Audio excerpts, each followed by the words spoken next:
കൃത്യമായ തിരഞ്ഞെടുപ്പ് തീയതി പ്രഖ്യാപിച്ചിട്ടില്ലെങ്കിലും ഏതാണ്ട് ഒരു 100 ദിവസമാണ് നമ്മുടെയൊക്കെ മുമ്പിലുള്ളത്.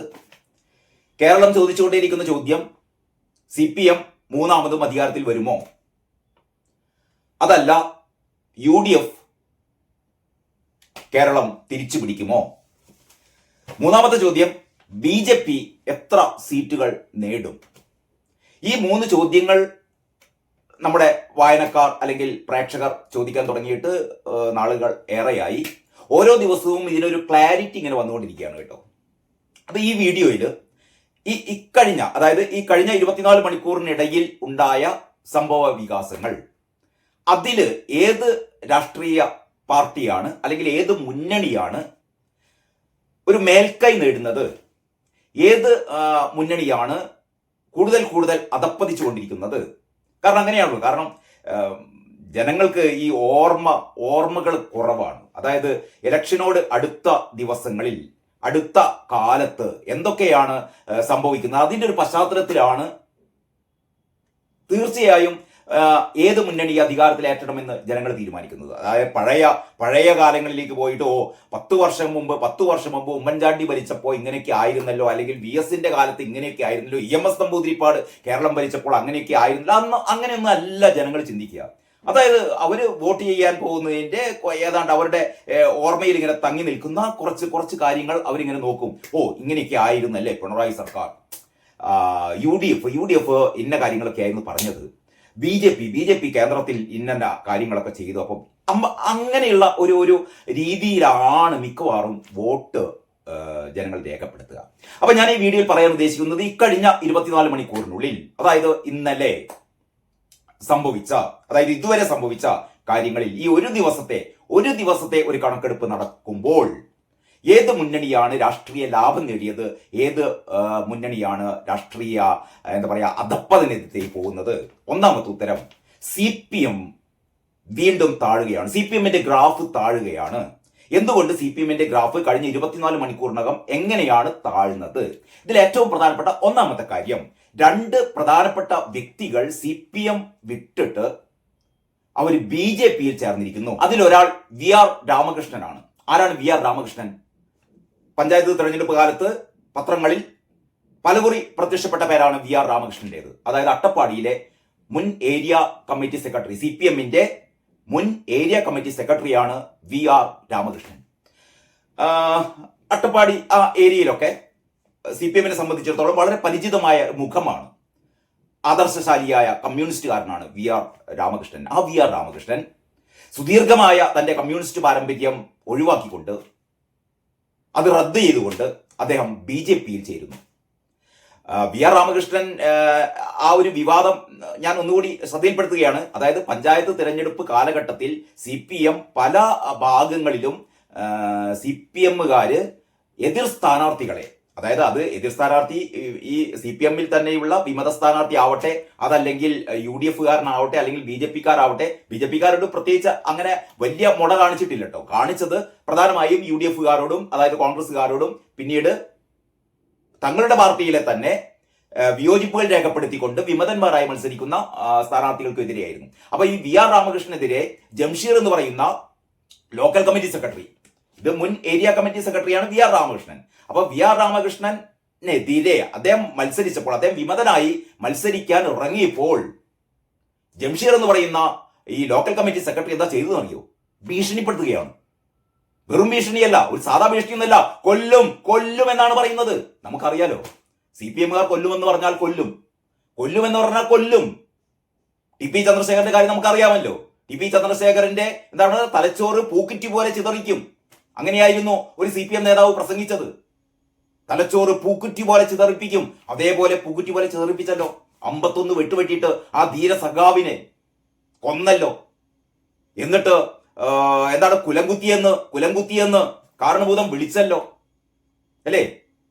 TP ചന്ദ്രശേഖരന്റെ ഭാര്യ KK രമയെ ഇപ്പോഴും CPMകാർ അപഹസിച്ചുകൊണ്ട്, പരിഹസിച്ചുകൊണ്ട് വിദ്വേഷം തീർക്കുകയാണല്ലോ.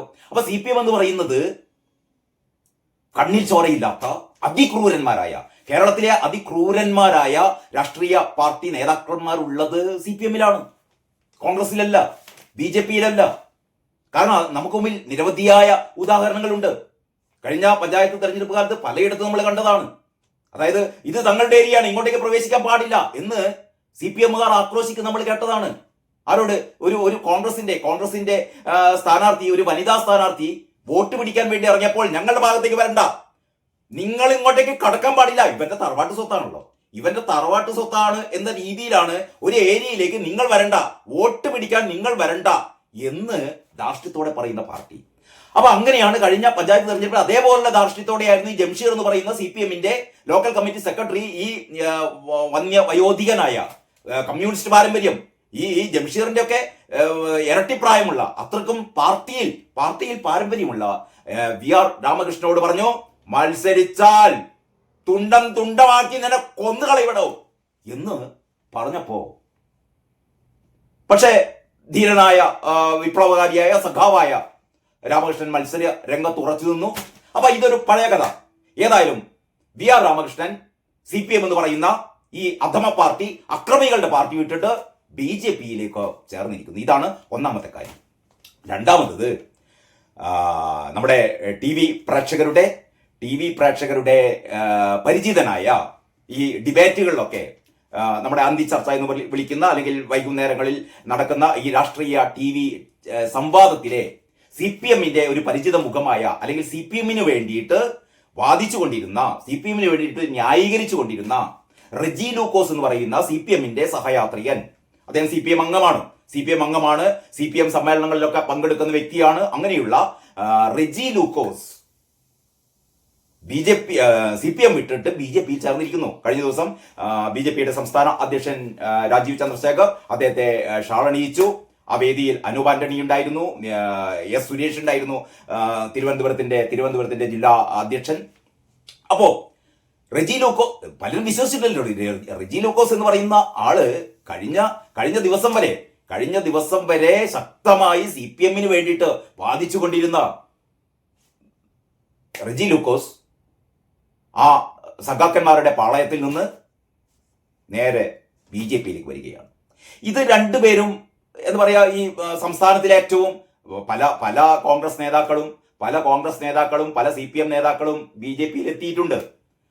പക്ഷെ ഈ രണ്ടുപേര് അത്രത്തോളം വലിയ ആൾക്കാരാണോ എന്ന് ചോദിച്ചാലല്ല. പക്ഷേ റെജി ലൂക്കോസിനെ സംബന്ധിച്ചിടത്തോളം, റെജി ലൂക്കോസ് എന്ന് പറയുന്നത് കേരളത്തിലെ TV പ്രേക്ഷകരെ സംബന്ധിച്ചിടത്തോളം, ടെലിവിഷൻ പ്രേക്ഷകരെ സംബന്ധിച്ചിടത്തോളം, ടെലിവിഷനിൽ നടക്കുന്ന രാഷ്ട്രീയ ചർച്ചകൾ കാണുന്നവരെ സംബന്ധിച്ചിടത്തോളം പരിചിത മുഖമാണ്. അപ്പോൾ റെജി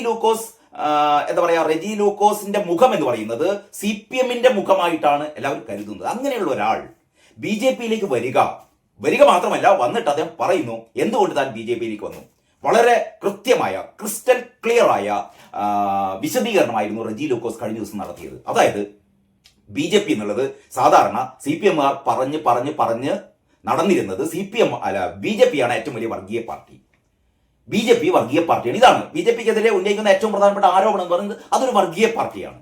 ഏറ്റവും വലിയ രസം, ഇവിടെ മുസ്ലിം ലീഗ് വർഗീയ പാർട്ടി അല്ല കേട്ടോ. ഈ പറയുന്ന ആൾക്കാര് മുസ്ലിം ലീഗ് വർഗീയ പാർട്ടിയാണെന്ന് പറയില്ല. നമുക്കറിയാം, മുസ്ലിം ലീഗ് എന്ന് പറയുന്നത് മുസ്ലിങ്ങളുടെ മാത്രം ക്ഷേമത്തിനായി KM ഷാജി പ്രസംഗിച്ച് നമ്മൾ കേട്ടിട്ടുണ്ടല്ലോ. മതമാണ് പ്രശ്നം, മതം തന്നെയാണ് കാര്യം. എന്താ പറയാ, ഞങ്ങൾ അധികാരത്തിൽ വരുന്നത് ഞങ്ങളുടെ സമുദായത്തെ രക്ഷിക്കാനാണ്, ഞങ്ങളുടെ സമുദായത്തിന് നേട്ടങ്ങൾ ഉണ്ടാക്കാനാണ്. ഇത് എല്ലാവർക്കും അറിയാവുന്ന കാര്യമാണ്. അതായത് മുസ്ലിം ലീഗുകാര് ഇവിടുത്തെ അന്യ സമുദായത്തിന് വേണ്ടിയിട്ട്, മറ്റു സമുദായങ്ങൾക്ക് വേണ്ടിയിട്ട് ഒരിക്കലും അവർ ശബ്ദമുയർത്താറില്ല. അവരുടെ താല്പര്യം അവരുടെ സമുദായമാണ്. അവരുടെ സമുദായം എന്ന് പറഞ്ഞാൽ ആ സമുദായത്തിലെ ക്രീമി ലെയറാണ്. ആ സമുദായത്തിലെ പണക്കാർക്ക് വേണ്ടിയിട്ടാണ് ലീഗ് നിലനിൽക്കുന്നത് എന്ന് എല്ലാവർക്കും അറിയാം. പക്ഷേ നമ്മൾ എന്താ പറയാ, ലീഗ് മതേതരക്കാർ.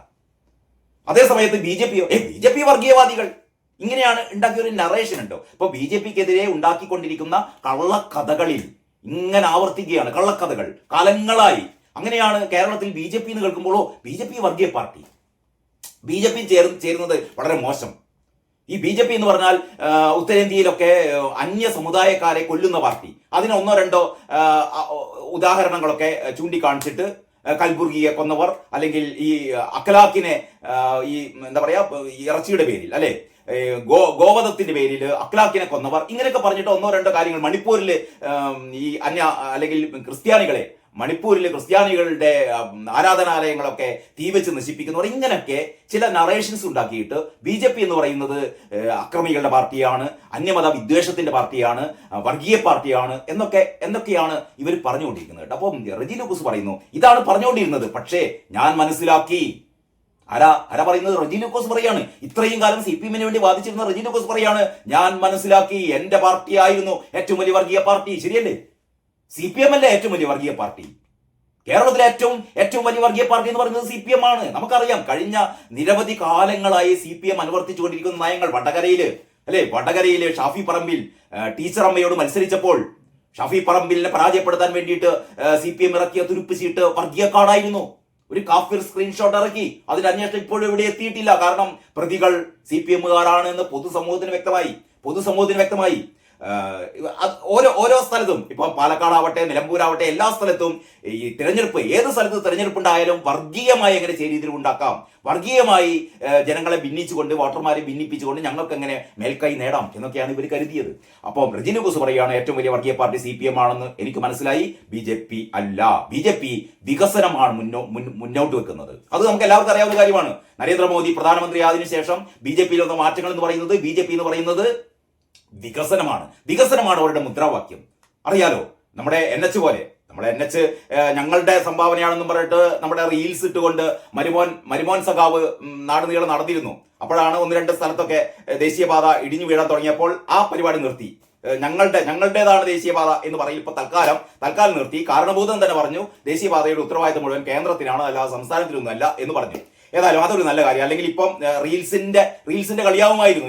ഞങ്ങളിതാ ദേശീയപാത അതിന്റെ ഉദ്ഘാടനം വരാൻ പോകുന്നു, ഞങ്ങളാണ് ഇതിന്റെ പിന്നിൽ, ഞങ്ങളാണ് ഓരോ ആഴ്ചയും ഞങ്ങളാണ് ഇത് മേൽനോട്ടം വഹിക്കുന്നത്, ഇതിന്റെ പൈസ മുടക്കിയത് ഞങ്ങളാണ്, സ്ഥലത്തിന് പൈസ മുടക്കിയത് ഞങ്ങളാണെന്നൊക്കെയാണ് മരുമോൻ സഖാവ് പറഞ്ഞുകൊണ്ടിരുന്നത്. ഏതായാലും മരുമോൻ സഖാവ് ഇപ്പം മിണ്ടുന്നില്ല. അപ്പൊ ചുരുക്കി പറഞ്ഞാൽ BJP ആണ് രാജ്യത്ത് വികസനം കൊണ്ടുവരുന്നത് എന്ന് വളരെ കൃത്യമായി ജനങ്ങൾക്കറിയാം.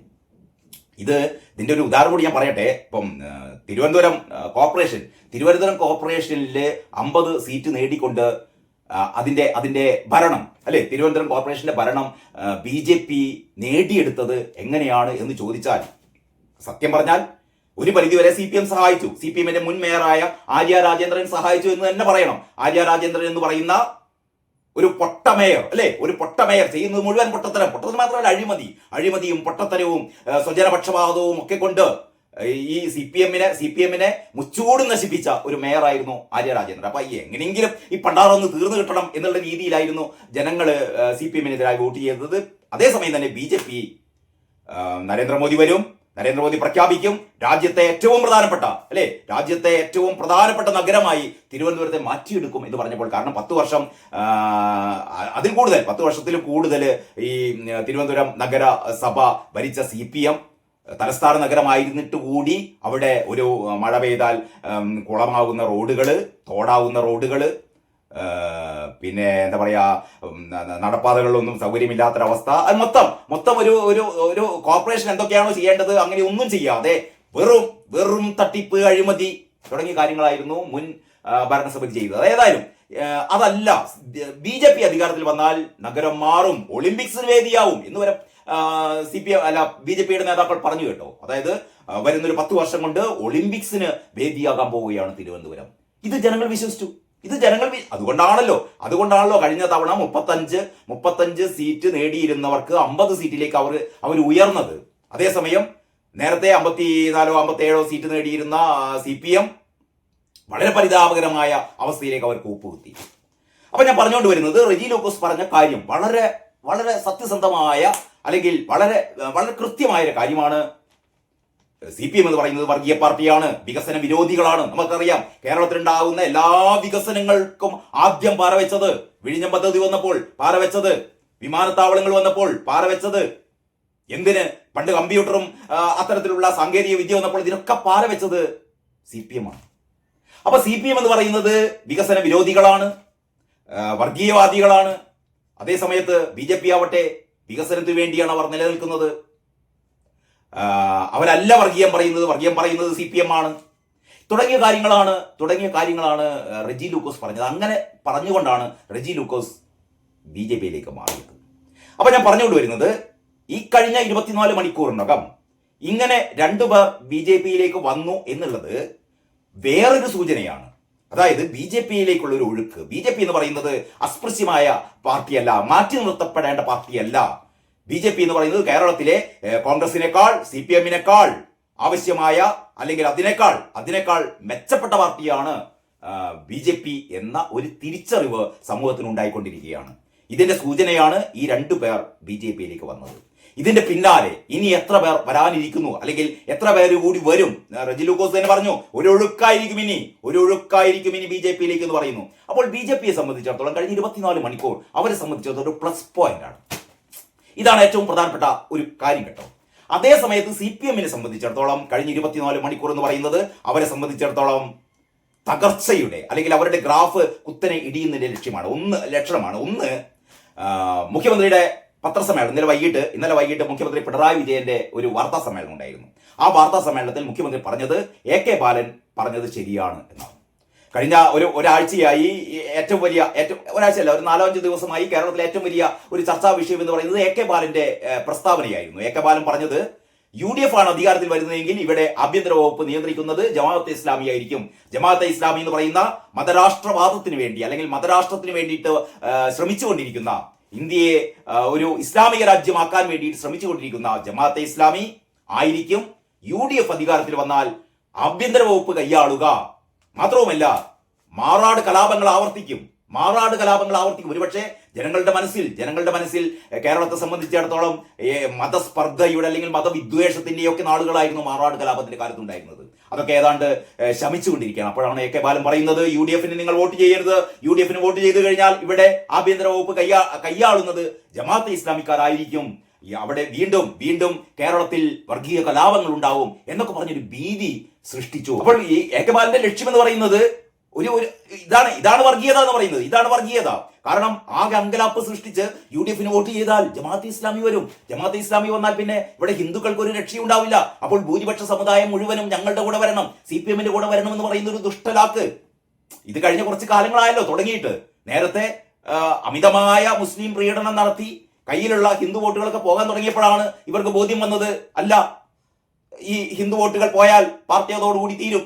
കാരണം പാർട്ടിയുടെ നട്ടൽ എന്ന് പറയുന്നത്, പാർട്ടിയുടെ ഒരു ഫിക്സഡ് ഡെപ്പോസിറ്റ് എന്ന് പറയുന്നത് ഇവിടുത്തെ ഈഴവ സമുദായത്തിന്റെ വോട്ടാണ്. അതാണ് കഴിഞ്ഞ ലോക്സഭാ തെരഞ്ഞെടുപ്പിൽ ഒന്നാകെ ഒലിച്ചു പോയത്. അപ്പൊ AK ബാലൻ നടത്തിയ വർഗീയ വിഷം ചീറ്റിയ AK ബാലന്റെ ആ പ്രസ്താവന അത് പുറത്തു വന്നു കഴിഞ്ഞപ്പോൾ CPM-ന്റെ ആദ്യം പ്രതികരിച്ചത് TP രാമകൃഷ്ണനാണ്, LDF-ന്റെ കൺവീനർ തള്ളിപ്പറഞ്ഞു. പാർട്ടി സെക്രട്ടറി MV ഗോവിന്ദൻ തള്ളിപ്പറഞ്ഞു. പക്ഷേ ഇന്നലെ വാർത്താ സമ്മേളനത്തിൽ മുഖ്യമന്ത്രി പിണറായി വിജയൻ AK ബാലൻ പറഞ്ഞത് ശരിയാണ്. AK ബാലൻ പറഞ്ഞത് കേരളത്തിലെ മുൻകാല അനുഭവങ്ങളാണ്. UDF അധികാരത്തിൽ വന്നാൽ ഇവിടെ വർഗീയത നിറഞ്ഞാടും, ഇവിടെ ജമാഅത്തെ ഇസ്ലാമിക്കാർ ഇവിടെ വന്ന് നിരങ്ങും, ആഭ്യന്തര വകുപ്പ് ജമാഅത്തെ ഇസ്ലാമിയായിരിക്കും കൈകാര്യം ചെയ്യുക എന്ന് AK ബാലൻ പറഞ്ഞത് ശരിയാണ് എന്ന് മുഖ്യമന്ത്രി പറഞ്ഞതോടുകൂടി ഇനിയിപ്പം അപ്പം ഗോവിന്ദൻ എന്താ പറയാന്ന് നമുക്ക് ഇനി കാത്തിരുന്ന് കാണാം. കാരണം ഇവിടെ പാർട്ടി എന്ന് പറഞ്ഞാൽ പിണറായി വിജയനാണ്. പിണറായി വിജയൻ പറയുന്നതിന് അപ്പുറമൊന്നുമില്ല.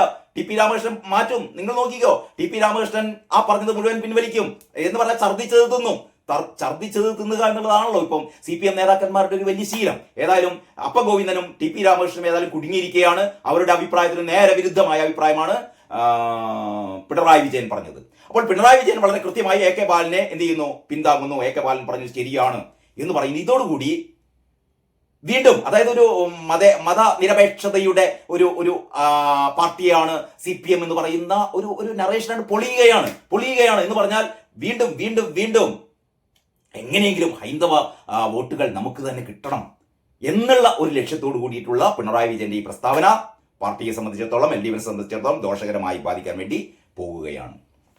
മറ്റൊന്ന്, ഈ സർക്കാരിന്റെ ഏറ്റവും വലിയ ഗതികേട് എന്ന് പറയുന്നത് ആരോഗ്യ മന്ത്രി വീണ് കിടന്നുരുളുന്ന ജോർജിന്റെ നടപടികളാണ്.